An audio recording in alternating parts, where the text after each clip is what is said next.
감사의 날입니다. 우리 아침 예배로 하나님 앞에 함께 나가겠습니다.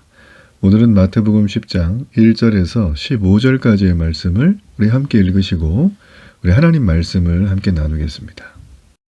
제10장 예수께서 그의 12제자를 부르사 더러운 귀신을 쫓아내며 모든 병과 모든 약한 것을 고치는 권능을 주시니라.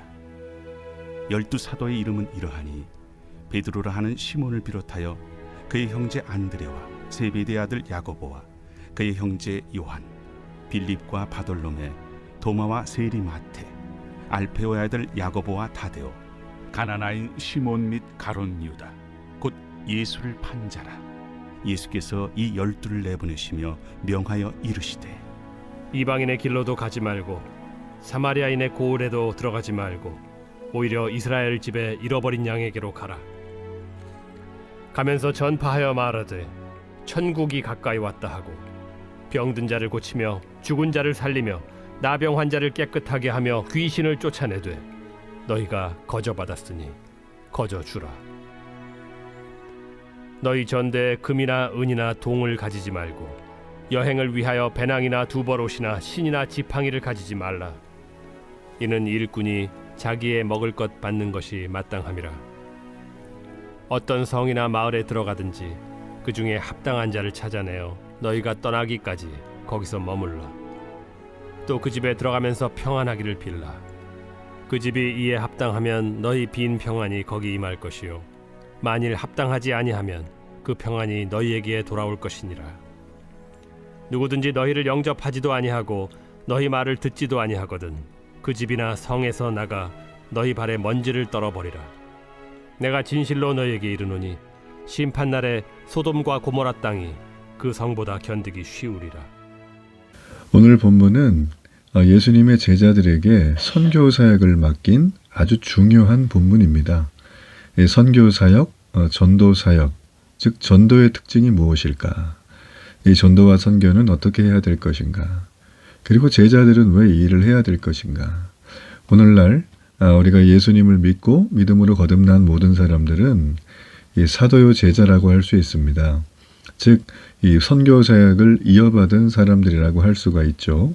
우리 그런 의미에서 오늘 본문은 제자의 삶을 사는 이들의 특권에 대한 얘기고 또 기쁨을 누리는 부분에 대한 얘기입니다.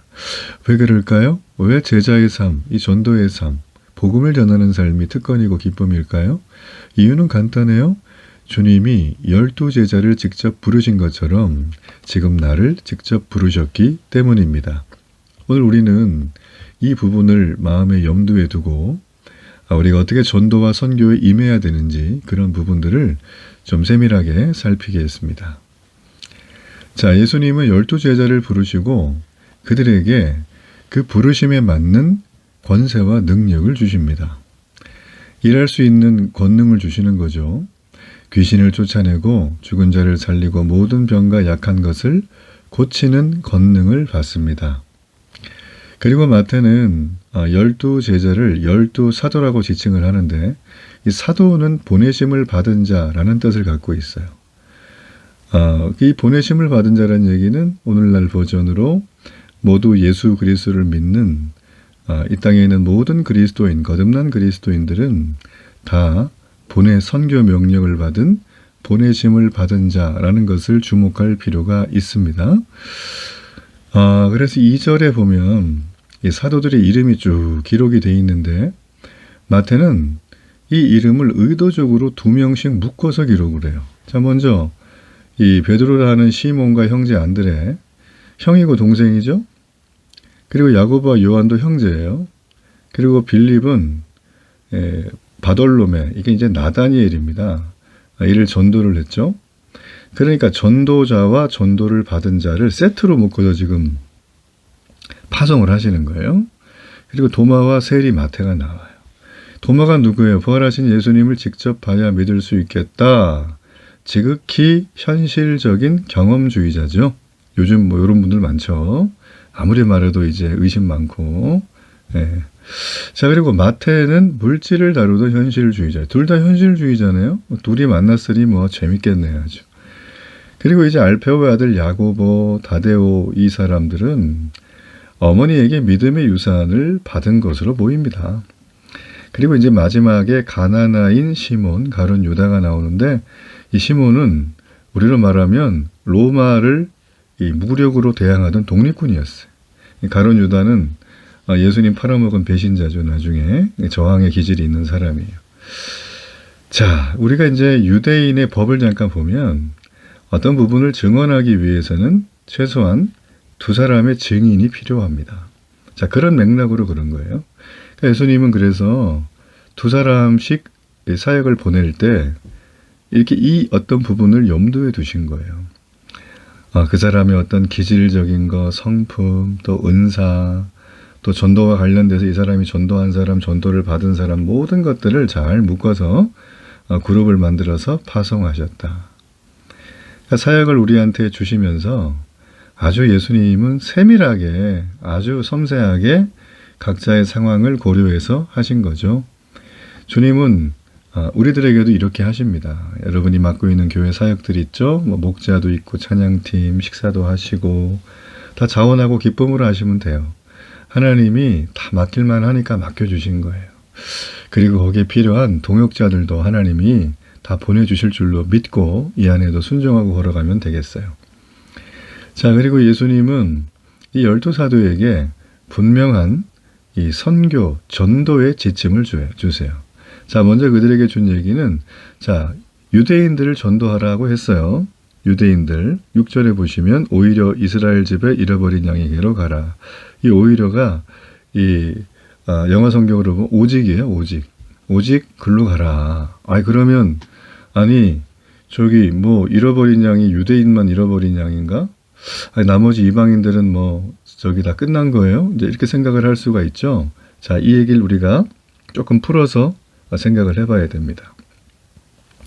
자, 여기 보면 이제 유대인들을 잃어버린 양이라고 비유를 했는데, 일단 그들에게 먼저 전도를 하고 그 후에 이방인에게 전도를 하라는 뜻이에요. 그죠? 자, 이유가 뭘까요? 왜 이렇게 얘기를 하셨을까요? 네. 그러니까 유대인을 대상으로 먼저 사역을 하라는 그 얘기는, 유대인은 약속의 땅에서 성전에 의지했죠. 율법을 지켰죠. 스스로 하나님의 백성이라고 여겼어요. 자, 하지만 예수님은 이들을 잃어버린 양이라고 여기셨어요. 왜 이렇게 부르셨을까요? 이들은 아직 이스라엘 역사에서 바벨론 포로에 잡혀간 그 시대에서 못면하고 있는 거죠. 포로에서 해방하고 이미 다시 새 예루살렘으로 보내주셨는데 이들은 여전히 우리는 포로에 그냥 살란다라는 것입니다. 우리가 이제 복음의 메시지를, 천국의 메시지를 듣잖아요. 그러면 우리는 이미 노예에서 해방돼서 탈출한 출애굽기의 영적 은혜를 경험하는 거예요. 예수님은 예수님의 이 이스라엘을 향해서 먼저 그 얘기에 대한 얘기를 해준 거예요. 참 예수님 마음이 좀 사려가 깊으시죠? 대충 하시는 게 아니에요. 그렇다고 이방인들 전도 안 하시면 안 돼요. 우선순위를 둔 거예요, 이 부분은. 자, 그리고 또 하나의 이제 지침은, 12사도는 배낭이나 두벌로 신이나 지팡이를 가지지 말라. 자, 이 당시에 이 물건은 우리가 여러분 여행 갈 때 이 여행 가방에다가 뭐 넣고 갑니까? 보고 싶은 책만 넣고 갑니까? 먹을 음식만 넣습니까? 안 그렇죠? 입고 쓸 아주 필수적인 물건들을 넣잖아요. 지금 이게 뭐냐면은 그런 거예요. 이 중동 지역에 지금도 아주 광활하고 광야와 같은 곳인데 이게 이제 없으면은 이게 좀 어렵잖아요. 그죠? 또 이렇게 여벌로 준비를 해야 되잖아요. 근데 예수님이 왜 이걸 가져가지 말라고 했을까? 예수님의 의도는 하나예요. 너희가 거지처럼 살아라 그게 아니라 어떤 분도 이렇게 이해하더라고요. 절대 그게 아니에요. 예수님 믿는 분들도 이렇게 누리고 살 수 있어요. 하나님이 허락하시면. 다 이유가 있어요, 그게. 자, 예수님이 지금 이런 얘기를 하신 이유는 모든 필요한 필수품을 공급받는 대상은 너희가 지금 복음을 전하는 그들에게서 받으라는 거예요. 즉 사역의 대상들에게서 필수품을 공급받는 것이 마땅하다.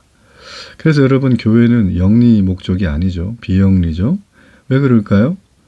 교회는 간단해요. 비영리인데 그 이유는 무엇이냐면 교회는 수익을 목적으로 뭔가를 하지 않아요. 오직 선교 지침에 맞춰서 복음을 거저받았으니 거저주는 거예요. 그렇죠? 예. 여기 뒤에 이제 말씀이 계속 나오지만 거저받았으니 거저준다. 자, 그러니 교회도 여러 가지로 모든 필요한 것들이 있어요. 뭐 임대료도 나가고 세금도 내야 되고 또 관리비도 나가는 거고 여러 가지 뭐 경상비도 지출이 되겠죠. 자, 이런 것들은 교회 함께 섬기는 공동체들의 헌금을 통하여 사역의 대상들이죠. 그런 것들을 통해서 공급받는 게 마땅한 거예요. 그래서 여러분 교회는 1차적으로 그런 일들에 써야 합니다. 예.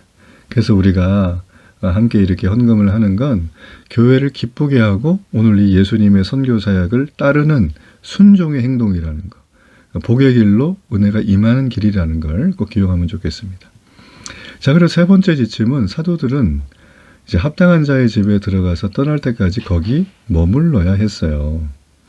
자, 만일 영접하지 않는 집이 있거나 성이 있으면 발에 먼지를 털어버리고 떠나면 됩니다. 자, 당시 유대인들은 이교도의 지역을 떠날 때 발에 묻은 먼지를 털었거든요. 자, 따라서 이 지침은 무엇을 말하는가? 이 사도들의 복음을 영접하지 않는 자들을 이교도 취급하라는 거예요. 지금 어디 가라 그랬죠? 오직 유대인들이 가라 그랬잖아요. 유대인들을 이교도 취급을 하는 거죠. 자, 성경에 대표적으로 구약에 엄청난 심판을 받았던, 불의 심판을 받았던 소돔과 고모라. 여러분, 이 소돔과 고모라는 심판 날이 있었지만 오늘 여기 나와 있는 복음을 거절한 개인과 성은 영원한 불재앙을 받게 돼요. 하루가 아니에요. 그러니까 성도들은 전도할 때 이 모든 걸 염두에 두라는 거예요. 우리는 보내심을 받아서 전하는 메신저입니다. 메시지를 만들어낼 수 있는 자가 아니에요. 그건 이단들이에요. 그러니까 하나님이 우리가 메신저로 자처하고 이걸 기억하며 이 지침을 따라 주의 복음을 전할 때 나머지는 하나님이 다 책임져 주세요. 그래서 예전에 우리 한국교회 우리 어르신 목사님들이나 복음전도자들은 늘 이런 얘기를 했어요. 내가 주의 일을 열심히 하면 하나님이 우리 가정과 우리 자녀들을 키우시고 책임져 주신다라는 것입니다. 여러분, 이거는 100% 동의하고 공감하는 내용이에요. 하나님은 우리가 생각하지 못했던 하나님의 방식과 때에 그 일들을 이루어 가십니다. 우리는 그걸 믿어야 돼요. 지금 내 눈에 그게 되지 않아도 함께 믿음으로 고백해야 됩니다. 자, 이렇게 우리가 이 모든 내용들을 살펴봤어요. 제가 말씀드리지만 성도는 모두 보내심을 받은 자입니다. 우리는 다 사도의, 영적 사도의 삶을 살아야 돼요. 목사님, 저는 뭐 아직 좀 부족하고, 아니에요. 우리는 메시지를 만드는 사람이 아니라 복음을 전하는 메신저일 뿐이에요. 우편 배달부지 편지를 쓰는 사람이 아니에요. 우리는 가서 내가 만난 예수님 얘기하고 나의 삶의 비포와 애프터를 얘기해주면 되는 거예요. 그리고 그 모든 선택에 대한 책임은 상대가 지는 것이다. 그리고 하나님은 그 일을 감당하는 자들에게 넉넉하게 채워 주신다. 그래서 하나님이 우리에게 혼자 안 보내고 둘씩 동역자를 보내시잖아요. 그래서 우리는 확신을 가지고 얘기해야 돼요. 하나님 나라가 가까이 왔다. 천국이 바로 앞이다. 여러분, 우리가 이 마음을 가지고 이 사도들의 전도의 사역, 선교의 사역을 본받아서 우리가 오늘도 이 놀라운 삶에 만나는 모든 이들에게 이런 전도와 선교의 사역을 감당하는 놀라운 은혜와 축복이 있기를 바랍니다. 결단의 기도를 드립니다. 살아계신 하나님, 주의 복음을 전할 수 있는 놀라운 특권과 기쁨을 허락하심을 감사합니다. 오늘도 감사와 찬양을 부르며 만나는 모든 이들에게 복음을 전하는 은혜와 감격과 권능이 있는 자가 되게 하소서. 예수님의 이름으로 기도합니다. 아멘.